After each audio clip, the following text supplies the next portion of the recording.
தீபத்தை ஆண்டவரை அணைக்கல. எனக்கு ஒரு ஆசை உண்டு.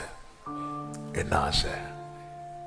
நீதியை பிரகாசத்தை போல ரட்சிப்ப. எல்லா நீதிமானுக்கு வரும் துன்பங்கள் அநேகமாயிருக்கும், கர்த்தரோ எல்லாவற்றின் உனக்கு நீ சுத்தி பார்க்கும் போது எல்லா காரியத்திலிருந்தும் கர்த்தர் என்னை விடுவித்தார்னு சொல்லும் போது ஆனா பிரகாசிக்க ஆரம்பிச்சிருவேன்.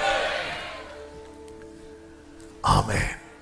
உன்னை அணையாமல் காக்கிறதே உன்னை எரிய வைக்கிற.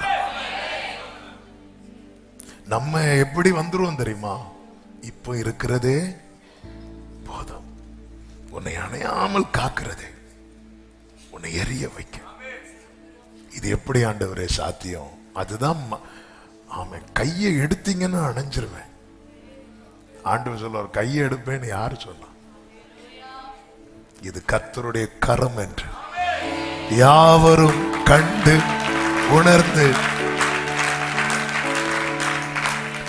அதாவது ஆண்டவர் கை பிடிச்சிட்டாருன்னா கண்ணை மூடி நம்பலாம். அவர் கையை எடுக்கவே மாட்டார். அவர் கை விடவே மாட்டார். அவர் கைவிடாத கண்மலை. ஆண்டவர், நான் அமர மாட்டேன், நான் சும்மா இருப்பேன் நினைக்கிறியா? உன்னை நான் பாதுகாக்கிறதே உன்னை பிரகாசிக்க வைப்பதற்கு. நீ பயப்படாத, நீ பயப்படாத. இன்னைக்கு எப்படியோ இருக்கிறேன், நாளைக்கு இருப்பேனா தெரியாது. ஒரு தேவ பிள்ளையினுடைய பாதுகாவல் தேவனுடைய கரத்தில் இருக்கிறது.